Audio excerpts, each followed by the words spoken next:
Hari ini saudaraku, bangunkan diri saudara. Fokus sama Tuhan. Pikiran saudara hanya pikiran Kristus. Apa kata Tuhan, itu saudara percayai. Apa kata Tuhan, itu saudara patuhi. Lalu saudara lihat, saudara aman. Dalam lindungan yang maha kuasa.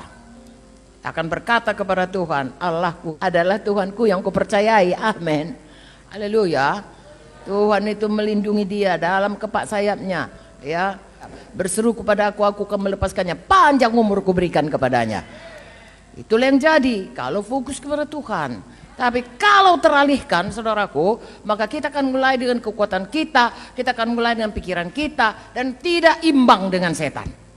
Itu sebabnya setan berusaha menggoda kita, mengalihkan kita. Dengarkan baik-baik sayang, ini kelihatannya seperti teori, bukan. Ini adalah hidup mati kita. Ya, saudara dalam kehidupan saudara sebagai hamba-hamba Tuhan, pelayan-pelayan Tuhan, saudara mengalami ini karena kita adalah target utama di bumi ini, target setan yang utama. Karena kita sudah mengatakan, aku mau mengikut Tuhan. Tadi saudara nyanyi, ya, oh Tuhan inilah hidupku, ku serahkan. Oh, saudara berbahaya. Baik, maka saudara jadi target. Tapi jangan takut.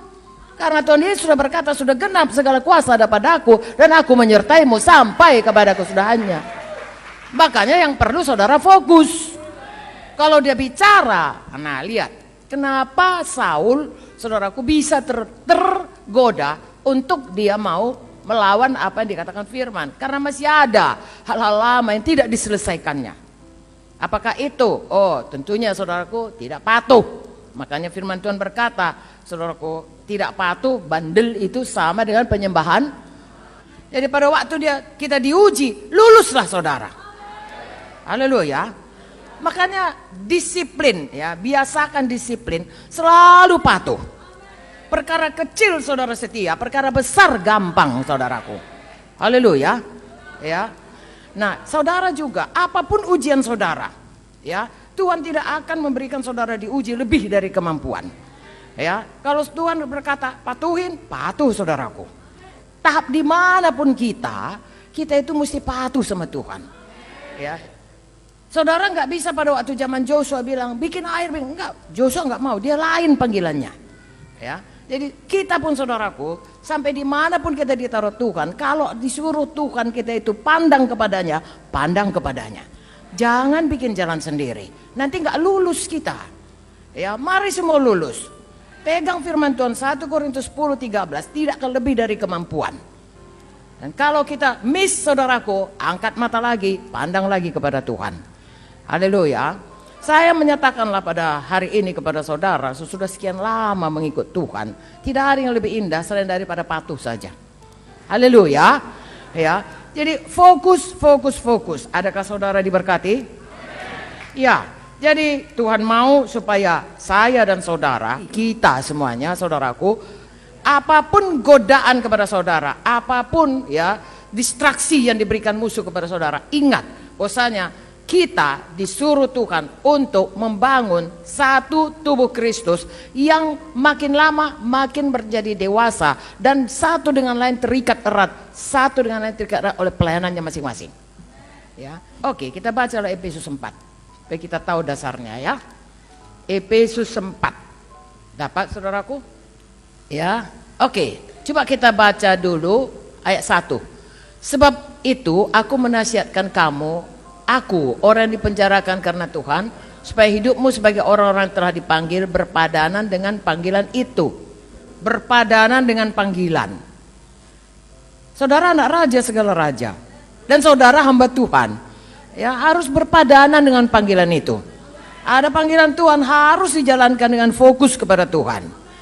Hendaklah kamu selalu rendah hati. Nah, ini perlu saudaraku, rendah hati, apalagi lemah lembut, ya, dan sabar. Tunjukkanlah kasihmu dalam hal saling, dan berusahalah memelihara, nah ini dia, kesatuan roh oleh ikatan damai sejahtera. Satu tubuh, satu roh, sebagaimana kamu telah dipanggil kepada satu pengharapan yang terkandung dalam panggilanmu, satu Tuhan, satu iman, satu baptisan, satu Allah dan Bapa dari semua, Allah yang di atas semua dan oleh semua dan di dalam semuanya. Perlu kali bersatu. Haleluya. Kalau saudara lihat sidang pertama, kekuatannya dalam persatuannya. Amin saudaraku. Mereka selalu bersatu, mereka bersahati. Walaupun mereka itu ada yang dari Yerusalem udah pergi ke Antiok, mereka selalu bersahati.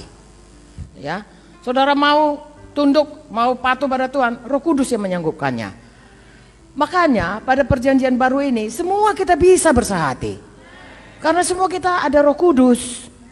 Roh Kudus itu membawa kepada persahatian ya. Roh Kudus itu membawa kita semua kepada pengertian akan firman Tuhan. Karena dia sudah mengarang ini supaya kita tahu apa isinya dan mengingatkan kita kembali. Dan firman Tuhan tadi mengatakan bersahati. Jadi Roh Kudus memampukan kita untuk bersahati. Amin. Haleluya. Kecuali kalau kita memakai kehendak daging kita. Betul, Galatia 5 16. Maksudku ialah hiduplah oleh roh, maka kamu tidak akan menuruti kehendak daging. Sebab kehendak daging berlawanan dengan keinginan roh berlawanan dengan kehendak daging, duanya bertentangan sehingga kamu setiap kali tidak melakukan apa yang kamu kehendaki. Apabila kamu memberi dirimu dipimpin roh, kamu tidak hidup di bawah hukum Taurat, dan seterusnya dan seterusnya. Ini dia perbuatan daging. Jadi kepada kita selalu ada kehendak bebas, yaitu untuk tetap mau menjalankan daging. Juga untuk memilih Roh Kudus. Kalau mau fokus kepada Tuhan, saudara harus biarkan Roh Kudus selalu menguasai saudara. Haleluya. Roma 8 juga berkata demikian, dengan roh kamu mematikan semua perbuatan daging. Jadi saya dan saudara bebas. Ya.